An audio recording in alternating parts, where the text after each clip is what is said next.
Dr. Syed, Harun.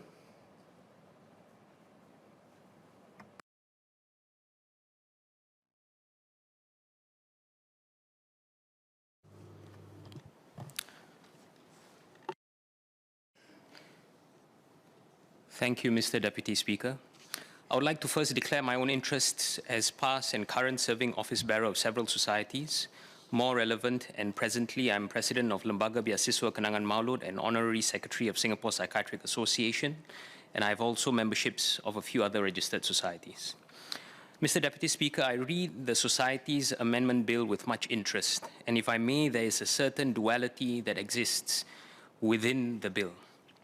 The first of this duality is that it firmly entrenches our determination as a country to maintain public peace, welfare, and good order, and protect what is in our national interest.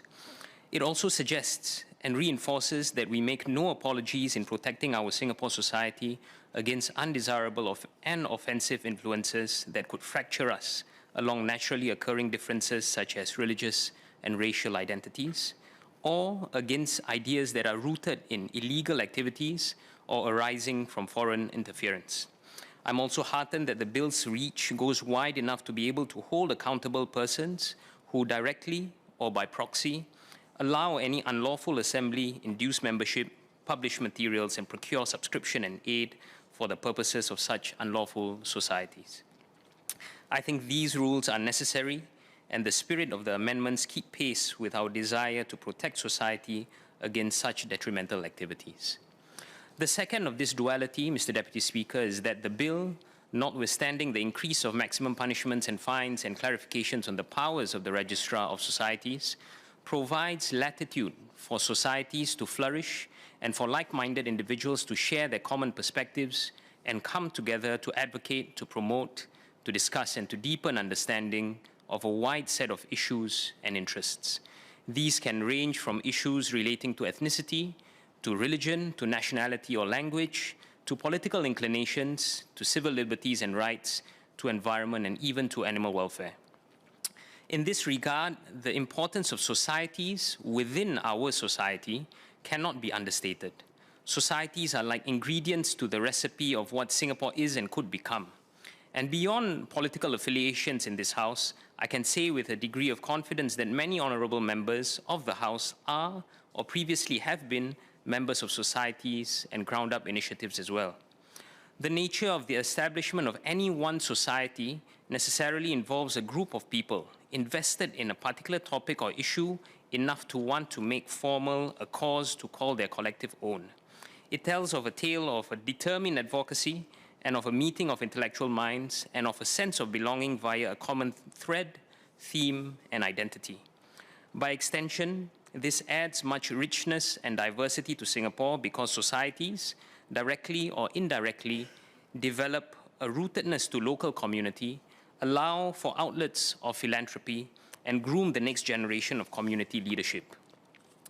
Mr. Deputy Speaker, for youth especially, societies give opportunity to cultivate new ideas, to address contemporary issues of interest, and to advocate for emerging concerns relevant to them and their future. The thing about new ideas, though, especially those without precedent and appearing as foreign and unfamiliar at the onset, they may well be seen as an affront initially to the current norm and equilibrium. New ideas could be viewed with much doubt, cynicism, or even distrust by the establishment. I hope that while the Ministry maintains its firm hand on the powers accorded by the bill to be decisive when it comes to issues of national interest and security, that it also tempers the weight of this responsibility with an even-handed approach to some novelty, creativity, youthful exuberance, and unusual ideas so that Singapore society can flourish from the diversity in our societies. Beyond looking at the current laws and regulations, one must also recognize that the texture and grain of societies registered in any one era of our history tell us, to some extent, the matters of interest, influence, and advocacy of the larger Singapore society then. On 1st October, via a simple search online on the Registry of Societies, I found that more than half, about 4,420 out of a total of 8,321 societies currently registered, are relatively new and were registered only at the turn of the century from 1st of January 2001 onwards. However, it is noteworthy that almost 1 in 10 registered societies today, about 798 of them, had already existed pre-independence more than 58 years ago. Even as the ministry is able to exercise its powers and authority, I would urge that the ministry considers with some nuance, discernment, and concern any dissolution of societies that have a long history, track record, and legacy alongside Singapore's history. It may well be that the cause remains as true, as important, and as relevant today as it did pre-independence, and it is just that the current prevailing interest, strength in leadership, or continuity remains a temporary but periodic challenge for that particular society. Rather than reinventing new organizations at every turn, I urge some discretion to give time and support for such societies, steeped in history and legacy, to recalibrate its identity and reinvigorate itself anew rather than be dissolved. Mr. Deputy Speaker, in Malay, please. Antara yang dirangkumi oleh rang Undang-Undang Pertubuhan ini ialah pertubuhan-pertubuhan kemasyarakatan Melayu Islam yang telah lama wujud dan membawa kebaikan pada masyarakat sejak lingkungan tahun 60-an lagi. Selain dari LBKM, terdapat juga badan-badan lain seperti Al-Wehdah, Jamiah, Perdaus, PPIS dan 4PM yang sudah berdekad lamanya berjasa pada hal ehwal masyarakat. Masing-masing badan-badan ini memberi penekanan dan tumpuan tertentu mengikut bidang kepakaran dan pengkhususan mereka. Meskipun tumpuan khusus mereka agak berlainan, bagai aur dengan tebing, badan-badan masyarakat telah menunjukkan keinginan untuk bekerjasama demi menangani maslahat-maslahat masyarakat dan kenegaraan. Badan-badan tersebut semestinya mempunyai perikatan teguh pada sejarah Singapura dan telah mengukir, mencorak dan mewarnai kehidupan masyarakat di Singapura bersama. Memang menjadi lumrah bahawa ramai antara para belia berkeinginan untuk menceburi minat-minat yang baru dan kadang-kala ia seakan bercanggah dengan kebudayaan semasa. Walaupun ukiran kelihatan berlainan, namun begitu coraknya tetap sama. Mereka mempunyai keinginan dan komitmen yang mendalam untuk berkhidmat dan memperbaiki masyarakat.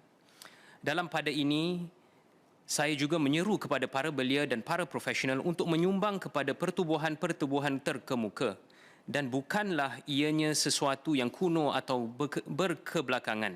Jauh sekali dari itu. Malah kebelakangan ini, pucuk pimpinan beberapa badan-badan ini sudah pun beralih kepada pimpinan generasi seterusnya.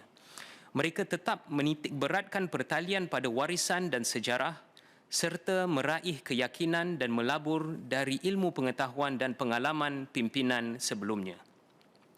Adapun ahli-ahli dari pertubuhan-pertubuhan ini telah mengorak langkah dan menerajui peluang untuk mengambil bahagian dalam perbualan-perbualan di tahap kebangsaan seperti National Youth Council dan National Council of Social Services dan juga di lingkungan antarabangsa seperti ASEAN Youth Fellowship.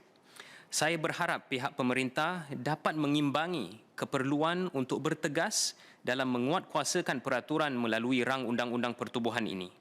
Saya menyokong sepenuhnya penggunaan kaedah yang tegas lagi pantas untuk mencegah tingkah laku pertubuhan-pertubuhan yang berputik rasuah dan jenayah ataupun yang berunsur pemecah belah. Pada masa yang sama, saya juga berharap pihak pemerintah dapat memberi pengiktirafan pada warisan, sejarah dan sumbangan yang amat mendalam lagi meluas oleh pertubuhan-pertubuhan yang sekian berdekad lamanya berusaha membawa kebaikan pada masyarakat Singapura. Idea-idea baru dan kontemporari kadang-kala mungkin membawa perselisihan faham pada mulanya akibat kelainan perspektif. Tetapi jika dasarnya berputik dari keinginan untuk memperbaiki masyarakat bersama, saya rasa kita patut membuka peluang memberi penelitian bagi idea tersebut. Dengan peredaran masa, perubahan dan idea baru tidak dapat dielakkan. Malah ia menjadi tanda kematangan sesuatu masyarakat untuk memberi tumpuan yang sewajarnya pada pembaharuan dan menuntukur selepas menimbang secara menyeluruh. Mr. Deputy Speaker, to conclude, I'm in firm support of our stance to protect fiercely our national security and interests. I'm also of the view that civil society needs space to flourish and grow as well, because the nature of interests, texture of advocacy, and the tenor of the times will certainly shift as the years go by.